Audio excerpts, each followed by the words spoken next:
प्रभु का धन्यवाद हो कि हम फिर से इस तरह से काफ़ी समय के पश्चात इस हॉल में बैठकर परमेश्वर के वचन के अध्ययन करने के लिए एकत्रित हो सके। आए हुए सारे भाई बहनों का और जो भाई बहन ऑनलाइन जुड़े हैं सभी का प्रभु यीशु मसीह में स्वागत है। परमेश्वर हमारी सहायता करे, प्रभु हमारी सहायता करे कि आज का ये अध्ययन हम सब के लिए बहुत ही आशीष का कारण हो। प्रेरितों के काम की पुस्तक उसका 23वां अध्याय हम पढ़ेंगे, 22वां अध्याय, प्रेरितों के काम 22वां अध्याय और उसके 1 से लेकर 16 तक हम पढ़ेंगे। प्रेरितों के काम 22वां अध्याय 1 से लेकर 16 तक। कोई उसे जल्दी से पढ़ लें। हे भाइयों और पितरों, मेरा प्रत्युत्तर सुनो, जो मैं अब तुम्हारे सामने कहता हूँ। वे यह सुनकर कि वह हमसे इब्रानी भाषा में बोलता है और चुप रहे। तब उसने कहा, मैं तो यहूदी मनुष्य हूँ, जो किलिकिया के तरसुस में जन्मा, परंतु इस नगर में गमलियल के पाँवों के पास बैठकर पढ़ाया गया और बाप दादों की व्यवस्था की ठीक रीति पर सिखाया गया और परमेश्वर के लिए ऐसी धुन लगाया था जैसे तुम सब आज लगाए हो। और मैंने पुरुष और स्त्री दोनों को बांधकर और बंदीगृह में डालकर इस पंथ को यहाँ तक सताया कि उन्हें मरवा भी डाला। इस बात के लिए महायाजक और सब पुराने गवाह है कि उनमें से मैं भाइयों के नाम पर चिट्ठियाँ लेकर दमिश्क को चला जा रहा था कि जो वहाँ हो उन्हें भी दंड दिलाने के लिए बांधकर यरूशलेम में लाओ। जब मैं चलते चलते दमिश्क के निकट पहुँचा तो ऐसा हुआ कि दोपहर के लगभग एकाएक एक बड़ी ज्योति आकाश से मेरे चारों ओर चमकी और भूमि पर गिर पड़ा और यह शब्द सुना कि हे साउल, तू मुझे क्यों सताता है? मैंने उत्तर दिया कि हे प्रभु, तू कौन है? उसने मुझसे कहा, मैं यीशु नासरी हूँ जिसे तू सताता है। और मेरे साथियों ने ज्योति तो देखी, परंतु जो मुझसे बोलता था उसका शब्द न सुना। तब मैंने कहा, हे प्रभु, मैं क्या करूं? प्रभु ने मुझसे कहा, उठकर दमिश्क में जा और जो कुछ तेरे करने के लिए ठहराया गया है वहाँ तुझसे सब कह दिया जाएगा। जब उस ज्योति के तेज के मारे मुझे कुछ दिखाई न दिया तो मैंने अपने साथियों के हाथ पकड़े और दमिश्क में आया और हन्नान नाम का व्यवस्था के अनुसार एक भक्त मनुष्य जो वहाँ के रहने वाले सब यहूदियों में सुनाम था मेरे पास आया और खड़ा होकर मुझसे कहा, हे भाई साउल, देखने लग। उसी घड़ी मेरे नेत्र खुल गए और मैंने उसे देखा। तब उसने कहा, हमारे बाप दादाओं के परमेश्वर ने तुझे इसलिए ठहराया है कि तू उसकी इच्छा को जाने और उस धर्मी को देखे और उसके मुंह से बातें सुने, क्योंकि तू उसकी ओर से सब मनुष्य के सामने उन बातों का गवाह होगा जो तूने देखी और सुनी। अब क्यों देर करता है? उठ, बपतिस्मा ले और उसका नाम लेकर अपने पापों को धो डाल। धन्यवाद भाई। परमेश्वर अपने पवित्र वचन के पढ़े और सुने जाने पर आशीष दे। हमने पिछली बार जब इस 21वें अध्याय का अध्ययन किया था, उसके अंतिम भाग में हमने इस बात को याद किया था कि प्रेरित पौलुस एक बहुत ही हॉस्टाइल या फिर क्या कह सकते हैं, एक ऐसी भीड़ से घिरा हुआ है जो उसकी जान लेने पर तुले हुए हैं, जो बहुत ही हुड़दंगी हैं और जो बहुत क्रोधित हैं, और वो जानता है कि उनके बीच में अब थोड़ी देर और रहना मतलब उसको जो है पूरी तरह से फाड़ सकते हैं, उसको पूरी रीति से नाश कर सकते हैं। ऐसी एक भीड़ से अपने आप को किसी तरह से दूर ले जाकर अपने जीवन को सुरक्षित करने का प्रयास न करते हुए हम पौलुस को इस एक अवसर को प्रभु यीशु मसीह के सुसमाचार को बताते हुए हम देख सकते हैं। एक बहुत महत्वपूर्ण सच्चाई है जो पिछली बार हमें स्मरण दिलाई गई थी कि हमारे जीवन की हर परिस्थिति, फिर चाहे वो अच्छी क्यों ना हो या प्रतिकूल दिखने वाली परिस्थिति क्यों ना हो, प्रभु हमारी सहायता करे कि हम उन परिस्थितियों को प्रभु यीशु मसीह के बारे में लोगों को बताने के लिए हम उपयोग में ला सकें। वो कभी भी इस फिराक में दिखता नहीं है कि वो किसी तरह से इस मुसीबत से बच जाए। हम जानते हैं कि वो जानता था कि यरूशलेम में जाएंगे तो क्या होगा, वहाँ पर बंधन है, क्लेश है, समस्याएं हैं, सारी चीज़ें हैं, कठिनाइयाँ हैं। इस बात को जानते हुए भी प्रेरित पौलुस जो है यरूशलेम की ओर जा रहा था। अब वो समय आ गया जब वो यरूशलेम में पहुँच गया है। यरूशलेम में पहुँच गया और उसने वो वहाँ पर मंदिर में गया, यहूदी आराधनालय में, और वहाँ पर जाकर जो है कुछ लोग उसको पकड़ लेते हैं और उसके बारे में कुछ गलत अनाप शनाप जो है गलत आरोप लगाकर उसको जो है बहुत उसको पकड़कर जो है वो मार डालना चाहते थे। और बहुत बड़ा एक क्या बोलना चाहिए, एक दंगा फसाद जैसी एक स्थिति वहाँ पर निर्मित हो जाती है। और हमने देखा था किस तरह से रोमी पलटन का सरदार जो है वो तुरंत वहाँ पर दौड़कर आता है अपनी पूरी पलटन के साथ और उसे अपने कब्जे में ले लेता है। क्योंकि रोमी शासन था, इसलिए रोमी जो अधिकारी थे वो किसी भी तरह से न्याय व्यवस्था को अनियंत्रित होने की अनुमति नहीं देना चाहते थे, इसलिए वो आ गए। और हमने देखा था कि किस तरह से वो पौलुस जो है वो उस अधिकारी से पूछता है कि क्या मैं तुझसे विनती करता हूँ, 39वें पद में, 21वें अध्याय के 39वें पद में, मैं तुझसे विनती करता हूँ कि मुझे लोगों से बातें करने दे। तो यहाँ पर हम देखते हैं कि प्रेरित पौलुस बहुत ही मिन्नत कर रहा है या फिर रिक्वेस्ट कर रहा है, विनती करता है कि मुझे इन लोगों से बातचीत करने दे। जो लोग उसकी जान लेने पर तुले हुए दिखते हैं, उनके प्रति पौलुस का जो मनोभाव है उससे ये समझ में आता है कि वो वास्तव में अपने लोगों से प्रेम करने वाला एक व्यक्ति था। रोमियो उसके 10वें अध्याय में प्रेरित पौलुस इस तरह से बताता है कि मुझे अपने लोगों के प्रति बहुत बड़ा बोझ है। मैं वो यहाँ तक कहता है कि मैं यहाँ तक कि चाहता हूँ कि मुझे जो है परमेश्वर दूर कर दे और उन्हें बचा ले। तो वो ये जो बातें हैं वो कहता है पौलुस अपने लोगों के बारे में, इजरायली लोगों के बारे में, ये बिल्कुल भी अतिशयोक्ति नहीं है या एग्जैजरेशन नहीं है, परंतु वो वास्तव में उनसे प्रेम करने वाला एक व्यक्ति था। और यहाँ पर जबकि वो सब उसके विरोध में खड़े हुए हैं और बहुत बहुत ही भड़के हुए हैं, ऐसे समय पर भी वो किसी तरह से उनके साथ संवाद करने की कोशिश में लगा हुआ दिखता है। और हम 40वें पद में पढ़ते हैं कि उसने आज्ञा जब दी तो पौलुस ने सीढ़ी पर खड़े होकर लोगों को हाथ से संकेत किया। जब वे चुप हो गए तो वो इब्रानी भाषा में बोलने लगा करके लिखा है। प्रेरित पौलुस ने बहुत ही डेलिबरेटली या जानबूझकर उस भाषा का प्रयोग किया, क्योंकि वो एक इब्रानी या यहूदी लोगों को संबोधित कर रहा है। और हम देखते हैं कि वहाँ पर वो जैसे उसने इब्रानी भाषा में बोलने लगा, दूसरे पद में हम पढ़ते हैं, वे यह सुनकर कि वह हमसे इब्रानी भाषा में बोलता है और भी चुप हो गए। तब उसने कहा, तो यहाँ पर उसका एक सुसमाचार का डिफेंस या अपने बारे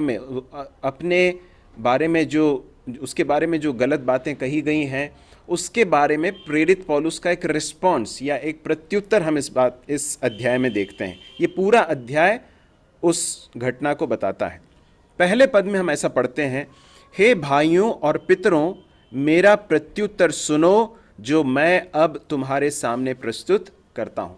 पहली बात जो उसके संबोधन में दिखाई देती वो यह है कि वो उन लोगों को जब संबोधित कर रहा है जो कि बहुत भड़के हुए हैं, क्रोधित हैं और एक बड़े दंगा फसाद करने वाले एक समूह को जब संबोधित कर रहा है, तो वो कैसे संबोधित करता है, हे भाइयों और पितरों, ब्रदर्स एंड फादर्स, इस तरह से लिखा है। समझ में आता है प्रेरित पौलुस जब उन लोगों को संबोधित कर रहा है तो बहुत ही आदर के साथ वो संबोधित करता है। मेरा ध्यान जो है पहला पत्रस की ओर गया, जहाँ पर पहला पत्रस 3 अध्याय के 15वें पद में हम एक बहुत महत्वपूर्ण शिक्षा को देख सकते हैं। पहला पत्रस 3 अध्याय और उसका 15वां पद, कोई उसे पढ़ लेंगे? पहला पत्रस 3 का 15। और मसीह को प्रभु जानकर अपने अपने मन में पवित्र समझो, जो कोई तुमसे तुम्हारी आशा के विषय में कुछ पूछे उसे उत्तर देने के लिए सर्वदा तैयार रहो, पर नम्रता और भय के साथ। मसीह को प्रभु जानकर अपने अपने मन में पवित्र समझो। जो कोई तुमसे तुम्हारी आशा के विषय में कुछ पूछे उसे उत्तर देने के लिए सर्वदा तैयार रहो। प्रेरित पौलुस सुसमाचार को डिफेंड करने के लिए, या वो जिस बात के ऊपर विश्वास करता है उसके आशा का जो कारण है उसे बताने के लिए हमेशा एक तैयार एक व्यक्ति के रूप में हम उसे देख सकते हैं। और प्रेरित पतरस यहाँ पर हमें स्मरण दिलाता है कि हमेशा हमें रेडी रहना है। कभी भी हमारे पास एक ऐसा अवसर आ सकता है, या तो बहुत अनुकूल परिस्थिति के रूप में आ सकता है, जैसे हम अपने मित्रों के बीच में हैं, अपने दोस्तों के बीच में हैं, या अपने ऑफिस में हैं, या फिर अपने स्कूल में हैं या कॉलेज में हैं, और वहाँ पर हो सकता है कि कोई हमसे पूछे कि यार तुम ये जो विश्वास करते हो क्या है ये, या फिर तुम ये कुछ जो कार्य नहीं करते हो ये क्यों नहीं करते हो, या तुम जो ये कार्य कर रहे हो ये किस कारण से कर रहे हो। तो इस तरह के अनेक अवसर हमारे पास आ सकते हैं जहाँ की चीज़ें अनुकूल दिखती हैं या फिर सामान्य हैं। कुछ ऐसी परिस्थिति भी आ सकती जैसे प्रेरित पौलुस के जीवन में आई, जबकि बहुत हुल्लड़ है, बहुत वहाँ पर बहुत गड़बड़ी है। हमने पिछले दिनों सुना था कि एक प्रभु के दास को जो है सुसमाचार को बताने के कारण से सुसमाचार का विरोध करने वाले लोग पकड़ कर ले गए और अधिकारियों के सामने पेश किया गया। और हमने ये भी सुना कि किस तरह से उस दौरान उन्होंने प्रभु यीशु मसीह के बारे में और उनका जो प्रभु यीशु मसीह पर विश्वास है, मसीही जो आशा है, उस सब के बारे में उन्होंने बहुत ही स्पष्टता के साथ, बहुत ही विनम्रता के साथ उन्होंने उस बात को बताया। मैं जब उस बात को सुन रहा था तो मुझे ये समझ में आया कि हमारे जीवन में इस बात के लिए हमेशा हमें तैयार रहना है, क्योंकि हम नहीं जानते हैं कि कब एक ऐसी परिस्थिति आएगी जब हमसे हमारी आशा के बारे में हमसे पूछा जाएगा, या फिर हमें एक अवसर मिलेगा कि हम बता सकें कि हम प्रभु यीशु मसीह के पीछे क्यों चल रहे हैं। क्या हम सिर्फ एक धर्म का पालन मात्र कर रहे हैं, या वास्तव में प्रभु यीशु मसीह ने हमारे जीवन में कुछ वास्तविक कार्य किया है। यहाँ पर प्रेरित पतरस बताता है कि सर्वदा तैयार रहो, पहली बात, और उसके बाद वो कहता है कि कैसे करना है। आशा के विषय में जो पूछे उसे उत्तर देने के लिए सर्वदा तैयार रहो। और वो उत्तर कैसे देना है, क्या लिखा है वहां पर, क्या लिखा है? नम्रता और भय के साथ, परमेश्वर के भय के साथ और नम्रता के साथ बताना है। प्रभु यीशु मसीह के सुसमाचार को बताते समय कभी भी हमारे अंदर अहंकार या घमंड या हम कुछ हैं इस बात का भाव कभी ना हो, परंतु परमेश्वर का भय हमारे अंदर हमेशा रहे। दूसरी बात, हमें बहुत विनम्रता के साथ सुसमाचार को सुनाने की ज़रूरत है। बहुत विनम्रता के साथ हमारी आशा के बारे में लोगों को उत्तर देने की ज़रूरत है। क्यों? क्योंकि हम जिनके साथ बात कर रहे हैं वो भी परमेश्वर के ही स्वरूप और समानता में बनाए गए लोग हैं। हो सकता है वो समझ नहीं पा रहे हो सकता है वो विरोध भी कर रहे हो, परंतु वे फिर भी परमेश्वर के द्वारा बनाए गए हैं, परमेश्वर के स्वरूप और समानता में बनाए गए लोग हैं। परमेश्वर उनसे प्रेम करते हैं और परमेश्वर चाहते हैं कि उनका भी उद्धार हो। और इसलिए हम जब सुसमाचार सुनाते हैं, जब हम प्रभु यीशु मसीह के बारे में लोगों को बताते हैं, जब अपनी आशा के विषय में लोगों से बातचीत करते हैं, तो बहुत महत्वपूर्ण है कि हमारी बातचीत ही नहीं, परंतु हम जिस तरह से उस सुसमाचार को प्रस्तुत करते हैं उसमें भी प्रभु यीशु मसीह का स्वभाव दिखाई दे। नम्रता और दीनता प्रभु यीशु मसीह का स्वभाव है। पतरस हमें स्मरण दिलाता है कि नम्रता के साथ और भय के साथ हम उस बात को कहें। तो हम वापस आ जाएंगे प्रेरितों के काम की पुस्तक में। वहाँ पढ़ते हैं कि वो संबोधित करता है, कहता है, हे भाइयों और पितरों, मेरा प्रत्युत्तर सुनो जो अब मैं तुम्हारे सामने प्रस्तुत करता हूँ। और जब उन्होंने सुना कि वो इब्रानी भाषा में बात कर रहा है तो वो चुप हो गए। और फिर वो कहता है, मैं तो यहूदी मनुष्य हूँ।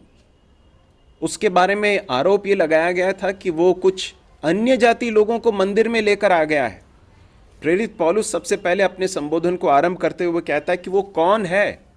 वो कौन है? बताता है कि मैं तो यहूदी मनुष्य हूँ जो किलिकिया के तरसुस में जन्मा परंतु इस नगर में गमलीएल के पांवों के पास बैठकर पढ़ाया गया। बताता कि मेरा जन्म कहाँ हुआ, मैं यहूदी हूँ, मेरा जन्म कहाँ पर हुआ और मेरी पढ़ाई कहाँ पर हुई। वो बताता है कि इसी नगर में, इसी स्थान पर, यरूशलेम के में, इसी नगर में गमलीएल के पांवों के पास बैठकर। गमलीएल एक बहुत ही एक सम्माननीय, एक बहुत ही आदर के साथ देखा जाने वाला एक यहूदी, एक रब्बी था, इस तरह से बताया जाता है। तो गमलीएल के पांवों के पास बैठकर पढ़ाया गया।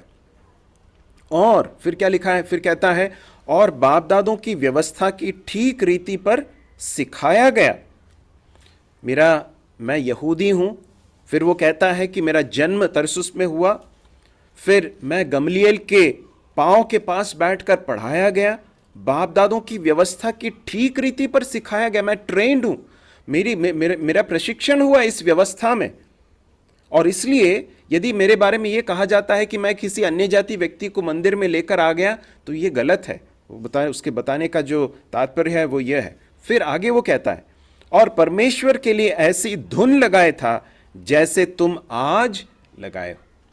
वो उन लोगों के साथ आइडेंटिफाई कर रहा है, उनके साथ एक होते हुए बताता है कि तुम जो ये आज कर रहे हो, तुम जिस तरह की धुन में हो, जिस तरह के जोश में तुम आज हो, उसी तरह के जोश में मैं भी एक समय पर था। वो कहता है कि वो क्या कहता, परमेश्वर के लिए ऐसी धुन लगाया था, ऐसा लिखा है।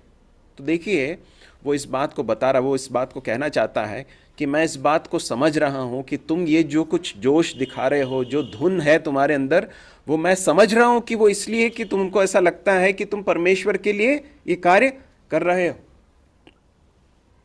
और फिर क्या कहता है, मैंने पुरुष और स्त्री दोनों को बांध बांध कर और बंदीगृह में डाल डाल कर इस पंथ को यहां तक सताया कि उन्हें मरवा भी डाला। इस बात के लिए महायाजक और सब पुरनिये गवाह हैं कि उनसे मैं भाइयों के नाम पर चिट्ठियां लेकर दमिश्क को चला जा रहा था कि जो वहां हो उन्हें भी दंड दिलाने के लिए बांध कर यरूशलेम लाऊं।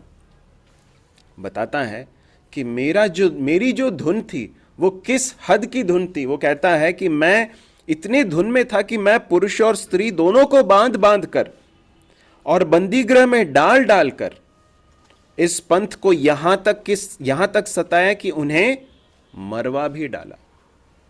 प्रेरित पौलुस जब अपने बारे में लोगों को बता रहा है, उन यहूदी लोगों को संबोधित करता है, तो बताता है कि मैं धुन के विषय में तुमसे बिल्कुल भी कम नहीं था।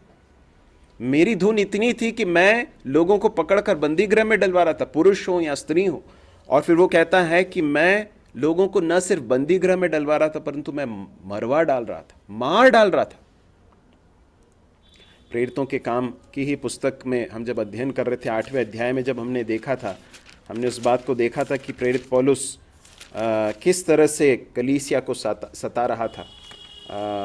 उस भाग को हम जरा जल्दी से पढ़ेंगे। प्रेरितों के काम उसका 8वां अध्याय पढ़ते हैं।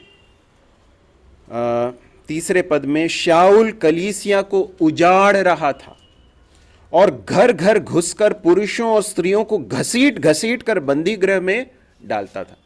तो प्रेरित पौलुस जो कुछ बता रहा है वो बिल्कुल भी अतिशयोक्ति नहीं है। वो वास्तव में चीज़ें वैसी की वैसी ही घटी थी। वो जाकर घरों में घुस घुस कर, सोच कर देखिए, आज यदि प्रभु यीशु मसीह के नाम के कारण, प्रभु यीशु मसीह पर विश्वास करने के कारण यदि इस तरह से एक व्यक्ति को हम करते हुए, किसी व्यक्ति को उसके प्रति करते हुए देखते हैं, तो हमें क्या लगेगा? जो सता रहा है उसके बारे में हमारे मन में क्या आएगा? ये कितना ही दुष्टता के साथ इस कार्य को कर रहा है। परंतु मैं आपको बताना चाहता हूँ, प्रेरित पौलुस बता रहा है, मैं भी उस स्थिति में था। वो कहता है कि मैंने कई लोगों को मरवा डाला। फिर 5वां पद, इस बात के लिए महायाजक और सब पुरनिये गवाह हैं। पौलुस ने कभी नहीं सोचा होगा कि वो कुछ समय पहले, हो सकता है करीब 1 या 2 दशक बीत चुके हैं इस बात को। प्रेरित पौलुस जो है जब उस समय पर कलीसिया को उजाड़ रहा था, प्रभु यीशु मसीह पर विश्वास करने वालों को सता रहा था, उस समय पर उसने इन्हीं महायाजक और पुरनियों से क्या ली थी? चिट्ठियां ली थी किस बात के लिए? प्रभु यीशु मसीह के पीछे चलने वाले विश्वासियों को सताने के लिए, उनको बंदीगृह में डलवाने के लिए, उनको मरवा डालने के लिए वो गया था, पत्र लेकर यहीं से गया था। और वो कहता है कि वो क्या कहता है, इस बात के लिए महायाजक और सब पुरनीय गवाह हैं। क्या उसने कभी सोचा होगा कि मैं इन्हीं लोगों के सामने आकर उस प्रभु यीशु मसीह के बारे में जिसके विरोध में मैं खड़ा था उसी का प्रचार करूंगा? मेरे प्रिय भाइयों और बहनों, सुसमाचार की सामर्थ कितनी बड़ी है, सुसमाचार किस तरह से लोगों को बदल सकता है, इसका एक प्रमाण है कि किस तरह से परमेश्वर ने शाऊल के जीवन को बदल दिया। वो कहता है कि मैं उनसे भाइयों के नाम चिट्ठियां लेकर दमिश्क को चला जा रहा था कि जो वहां हो उन्हें भी दंड दिलाने के लिए बांध कर यरूशलेम लाऊं। 6वां पद, जब मैं चलते चलते दमिश्क के निकट पहुंचा तो ऐसा हुआ कि दोपहर के लगभग एकाएक एक बड़ी ज्योति आकाश से मेरी चारों ओर चमकी और मैं भूमि पर गिर पड़ा और यह शब्द सुना, हे शाऊल तू मुझे क्यों सताता है। इसमें आए इससे पहले एक दो बातें और बताकर मैं बढ़ना चाहता हूँ। पहली बात यह है कि किसी व्यक्ति का जो धार्मिक धुन है या धर्म के प्रति या धार्मिक बातों के प्रति उसका जो जोश है या उसका जो क्या बोलना चाहिए, फर्वर है, अंग्रेजी में हिंदी में क्या बोलेंगे, उसके प्रति जो समर्पण है, वो उसको उद्धार में नहीं ला सकता। इस बात का एक बहुत बड़ा प्रमाण है। प्रेरित पौलुस इस बात को बता रहा है। प्रेरित पौलुस उन यहूदी लोगों को यह बता रहा है कि तुम बहुत धुन में तो हो, तुम बहुत जोश में हो, तुम्हें ऐसा लगता है कि तुम परमेश्वर की सेवा कर रहे हो, परंतु मैं भी इस अवस्था में था और मेरा उद्धार नहीं हुआ था, मैंने परमेश्वर को नहीं जाना था। देखिए, जो धार्मिक धुन जो है वो रखकर भी एक व्यक्ति बहुत बड़ी गलती में हो सकता है ना। शाऊल भी ऐसा ही था कि नहीं, बहुत धुन में था, बहुत जोश में था, लेकिन वो सत्य पर खड़ा था क्या? नहीं। तो फर्वर या फिर ज़ील, अंग्रेजी में कहते हैं ज़ील, या फिर जोश, ये सारी चीज़ें जो है इस बात का प्रतीक नहीं, प्रमाण नहीं है कि हम सच्चाई पर खड़े हैं। दूसरी बात यह है कि जोश और बहुत क्या बोलना चाहिए, धुन होने के बावजूद भी हो सकता है कि हम परमेश्वर के विरोध में लड़ रहे हैं या परमेश्वर से लड़ रहे हैं। यहाँ पर इस बात को वो बताता है। रोमियो उसके 10वें अध्याय के 22 पद को भी पढ़ लें। रोमियो उसका 10वां अध्याय और उसका 2 पद।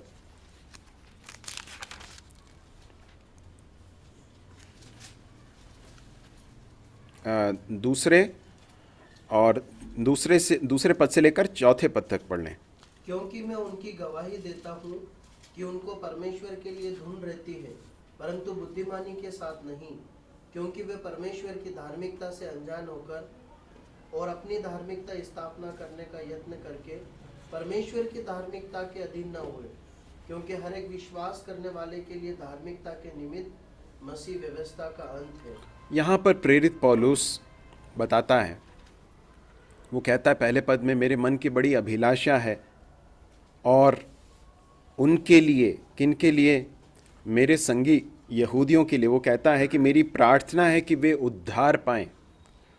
और वो कहता है कि मैं उनकी गवाही देता हूं कि उनको परमेश्वर के लिए धुन रहती है, धुन है, परंतु वो धुन जो है बुद्धिमानी के साथ नहीं है। अंग्रेजी में इस तरह से लिखा है कि they have zeal but that zeal is not based on knowledge. सच्चाई पर आधारित जो धुन नहीं, जो धुन सच्चाई पर नहीं आधारित है, वो वास्तव में कोई सही दिशा में मनुष्य को नहीं ले जा सकता है। 3 पद में वो कहता है, क्योंकि वे परमेश्वर की धार्मिकता से अनजान होकर अपनी धार्मिकता स्थापित करने का यत्न करके परमेश्वर की धार्मिकता के अधीन न हुए। क्या समस्या है इजरायली लोगों के साथ, यहूदियों के साथ? वो परमेश्वर के सामने अपने आप को किस तरह से धर्मी ठहराने की कोशिश कर रहे हैं? अच्छे कामों को करके, व्यवस्था को पालन करके। परंतु पौलुस बताता है कि ऐसा करके कोई भी व्यक्ति परमेश्वर के सामने धर्मी नहीं ठहर सकता। परमेश्वर हमें धर्मी हमारे कार्यों के आधार पर नहीं करता है, परंतु अपने अनुग्रह के द्वारा करता है। तो ये दूसरी सच्चाई। पहली बात यह है कि धुन, धार्मिक धुन या जोश जो है अपने आप में उद्धार नहीं दे सकता है। दूसरी बात, उद्धार जो है परमेश्वर के अनुग्रह से है। परमेश्वर के अनुग्रह से। तो हम वापस अपने भाग में आ जाएं। वहाँ पर प्रेरित पौलुस इस तरह से कहता है कि जब मैं जा रहा था ना दमिश्क की ओर, करीब करीब पहुँच गया था, दोपहर के लगभग एकाएक बड़ी ज्योति आकाश से मेरी ओर चमकी।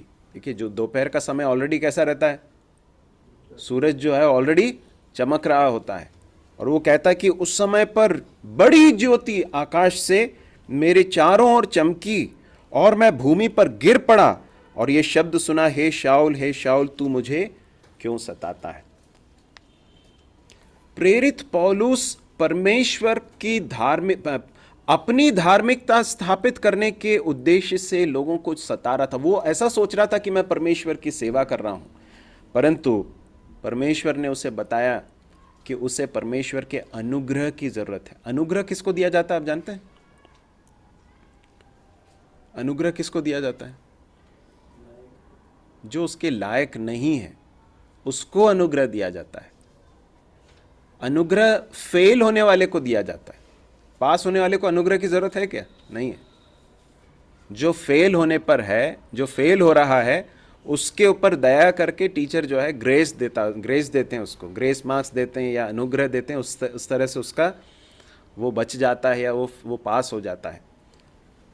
प्रेरित पौलुस को प्रभु ने ये समझाया, बताया कि परमेश्वर के अनुग्रह से ही उद्धार हो सकता है। इसलिए प्रेरित पौलुस ने अपनी पत्रियों में इस बात को बहुत स्पष्टता से सिखाया कि परमेश्वर के अनुग्रह से ही हमारा उद्धार हो सकता है, हमारे कार्यों से नहीं हो सकता। मैं चाहूँगा कि कुछ कुछ भागों को जरा जल्दी से निकाल लें।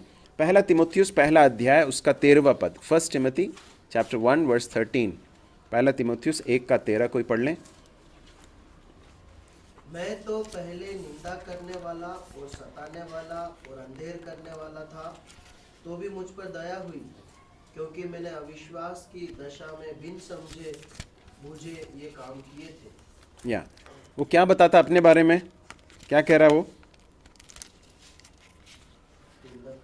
निंदा करने वाला, सताने वाला, अंधेर करने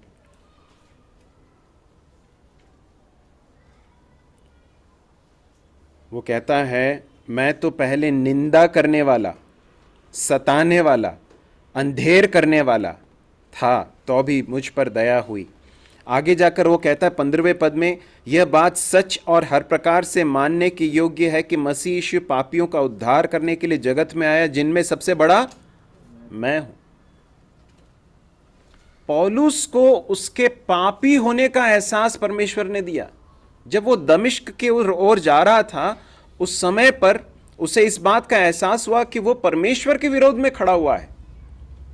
एक व्यक्ति का उद्धार तब होता है जब उसके अंदर परमेश्वर का आत्मा इस बात का एहसास देता है, बोध देता है कि तू पापी है, तू परमेश्वर के विरोध में अपनी मुट्ठी भींच कर खड़ा हुआ है। पाप जो है ना, वो परमेश्वर के विरोध में एक विद्रोह है, रिबेलियन है। पौलुस क्या सोच रहा था कि वो परमेश्वर की सेवा कर रहा है, परमेश्वर की सेवा कर रहा है, इसलिए तो वो ये सब कर रहा था। परंतु वो कहता, मुझे इस बात का एहसास हुआ कि मैं कितना निकम्मा, कितना भयानक पापी हूं। वो कहता है कि मैं सताने वाला था, निंदा करने वाला था, अंधेर करने वाला था। और वो कहता है कि मसीह यीशु पापियों का उद्धार करने के लिए इस जगत में आया, जिसमें सबसे बड़ा मैं हूं। आगे वो कहता है 16वें पद में, पर मुझ पर इसलिए दया हुई कि मुझ सबसे बड़े पापी में यीशु मसीह अपनी पूरी सहनशीलता दिखाए कि जो लोग उस पर अनंत जीवन के लिए विश्वास करेंगे उनके लिए मैं एक आदर्श बनूं। वो क्या कहना चाहता है, वो बता रहा है, ये बताना चाहता है कि मुझ जैसे नीच पापी का यदि उद्धार हो सकता है तो परमेश्वर किसी का भी उद्धार कर सकता। वो है इसके कहने का अर्थ। परमेश्वर मेरे जैसे एक व्यक्ति के प्रति अगर सहनशील हो सकता है, अपनी बड़ी करुणा दिखा सकता है, तो परमेश्वर जरूर कर सकता है। इसलिए वो इस बात को जानता था, इसलिए वो उन यहूदी लोगों के सामने जब खड़ा हुआ है, जबकि वो बहुत क्रोधित हैं, बहुत गुस्से में हैं, उसको मारने पर तुले हुए हैं, वो बहुत प्रेम के साथ, बहुत विश्वास के साथ उनके सामने खड़ा हुआ है। क्यों मालूम है? वो उनके साथ आइडेंटिफाई कर पा रहा है। वो जानता है कि मैं भी उसी स्थान पर एक समय पर था, परमेश्वर की बड़ी दया से मेरा उद्धार हुआ। तो वो बता रहा है, धुन काफ़ी नहीं है, धार्मिक धुन काफ़ी नहीं है, religious zeal is not enough. परमेश्वर के अनुग्रह से हमारा उद्धार होता है। एक और भाग निकाल लें, गलातियों पहला अध्याय 15वां पद, गैलेशियंस चैप्टर 1 वर्स 15, गलातियों 1:15।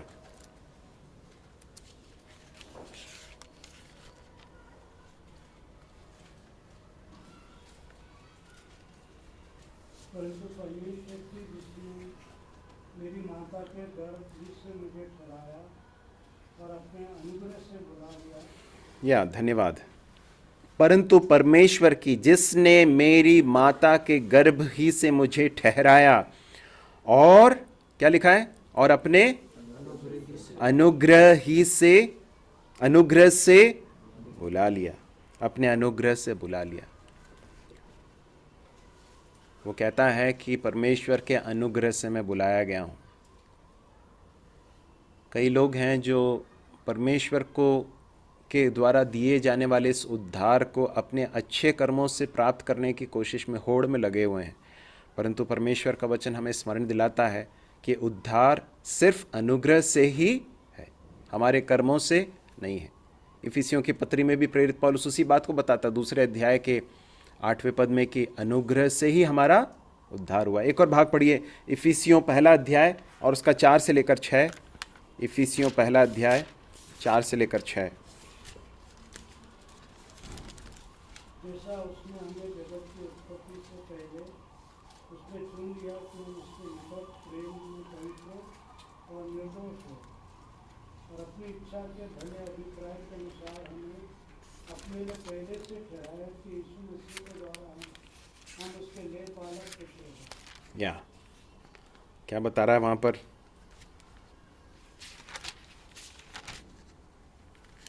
वो बताता है कि हमें जगत की उत्पत्ति से पहले उसमें चुन लिया।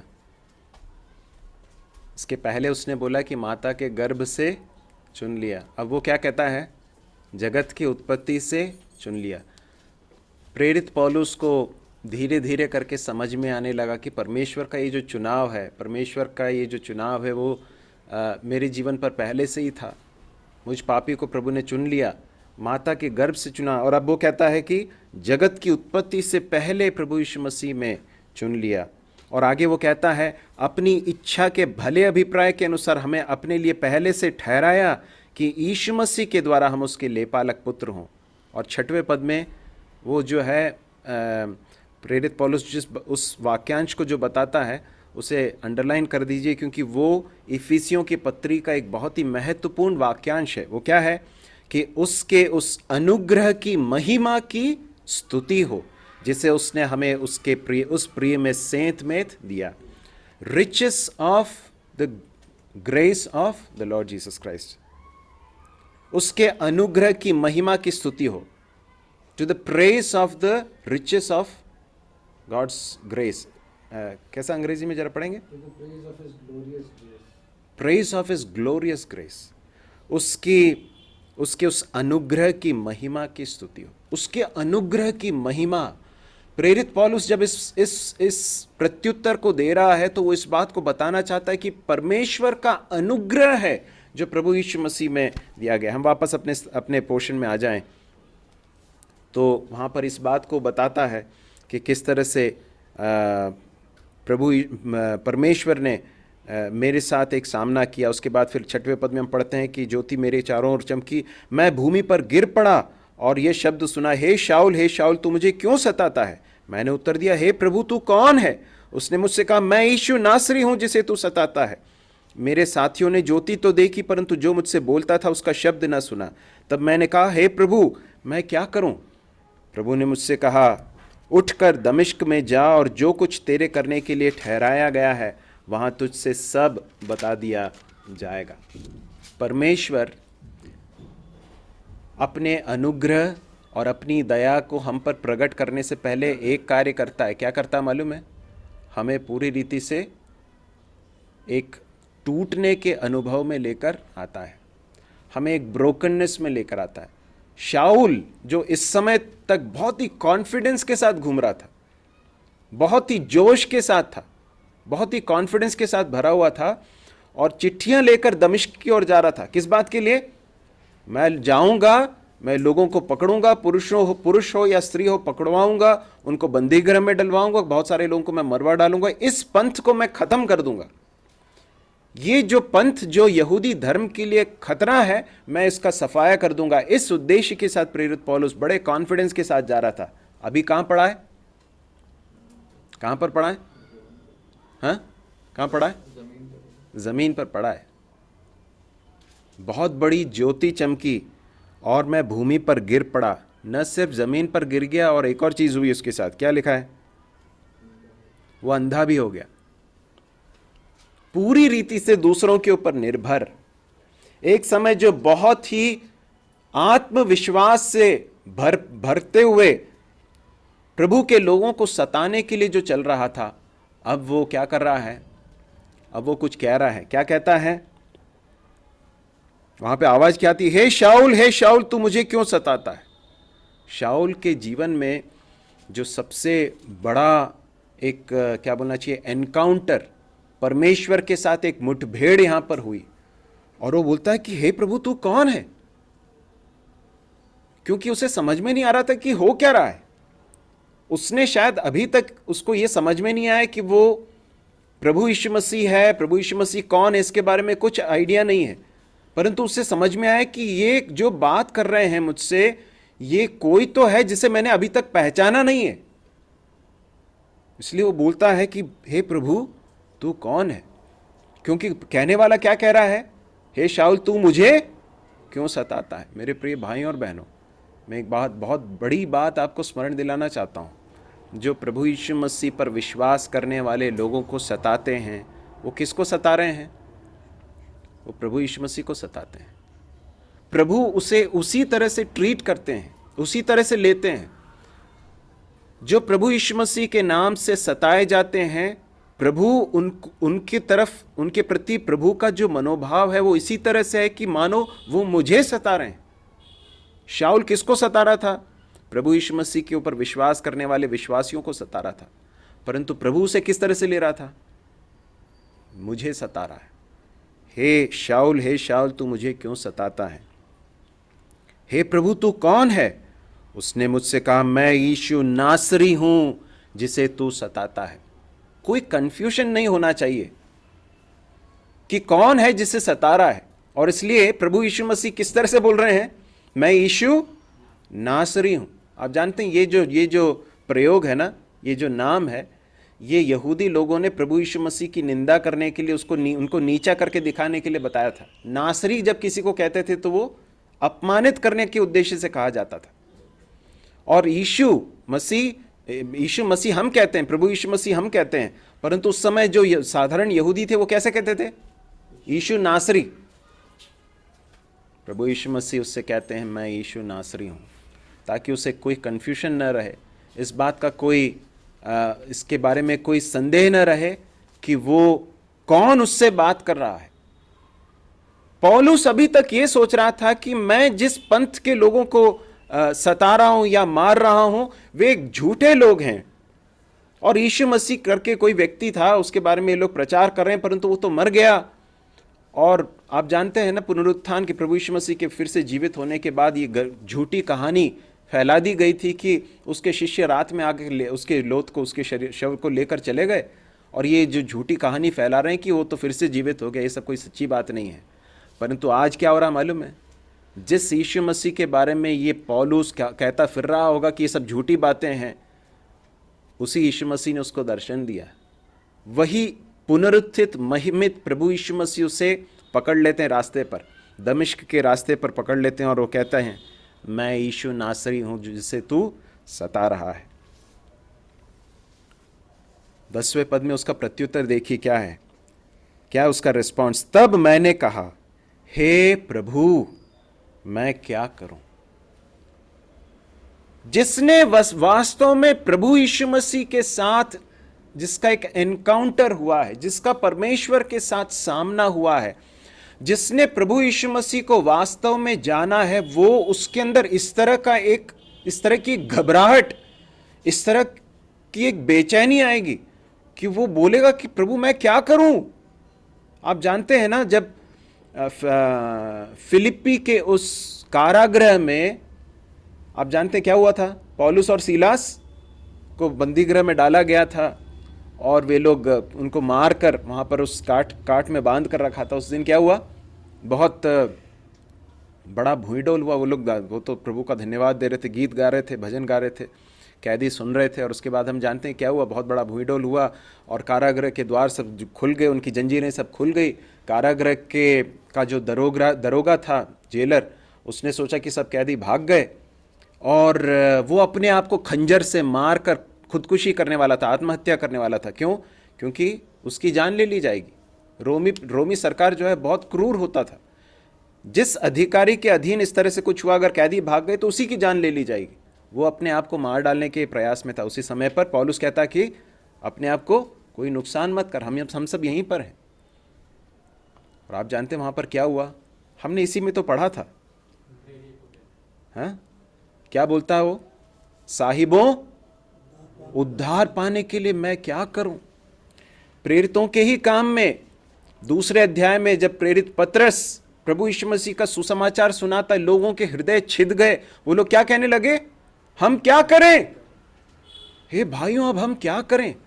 देखिए मेरे प्रिय भाइयों और बहनों, मैं आपको बताना चाहता हूं, उद्धार या प्रभु यीशु मसीह को जानना ये सिर्फ एक कोई फॉर्मूला नहीं है। ये फॉर्मूला नहीं है। फॉर्मूला मतलब क्या है कि हमने किसी प्रार्थना को दोहरा दिया तो हमारा उद्धार हो गया, ऐसा नहीं है।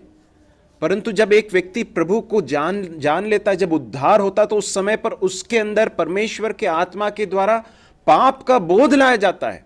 वो सिर्फ इस बात का एहसास होता है कि वो परमेश्वर के विरोध में खड़ा है। वो कहता है, हे प्रभु मैं क्या करूं? What would you have me to do? मैं क्या करूं प्रभु? मैंने कितना बड़ा अपराध किया। मैंने उस समय पर शाऊल के मन में वो सारे लोगों के चेहरे आए होंगे जिनको उसने सताया, जिनको मरवा डाला। स्तिफनुस का चेहरा उसके सामने आया होगा और अनेक पुरुषों और स्त्रियों के चेहरे उसके सामने आए होंगे जिनको उसने घसीट कर बंदीगृह में डलवाया, मरवा डाला। वो क्या सोच रहा था? मैं परमेश्वर की सेवा कर रहा हूं। परंतु आज उसको समझ में आया कि मैं जिस रास्ते पर चल रहा था वो रास्ता सही नहीं था। मैं तो परमेश्वर के विरोध में चल रहा था।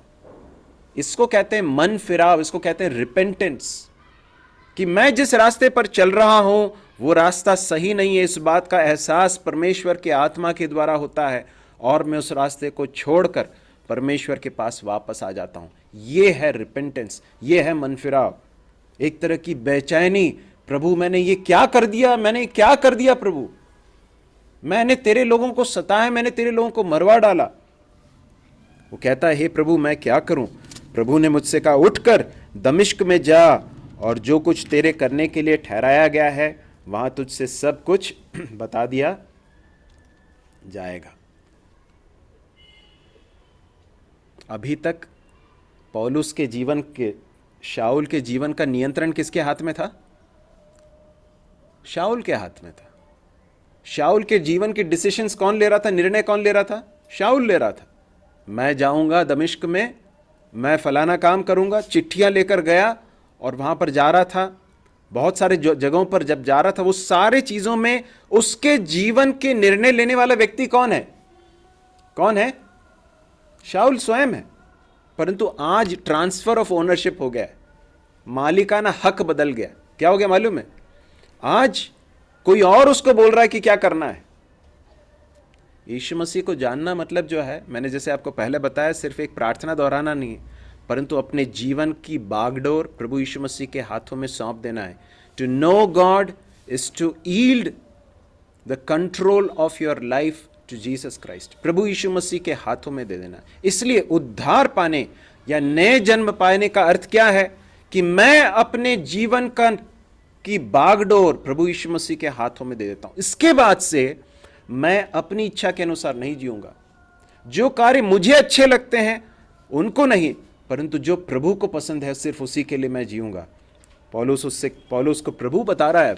अब तक वो खुद निर्णय लेता था, अब प्रभु यीशु मसीह उससे कहते हैं, तू जा, उठकर दमिश्क में जा और वहां पर तेरे लिए जो कुछ ठहराया गया वो सब कुछ तुझे बता दिया जाएगा।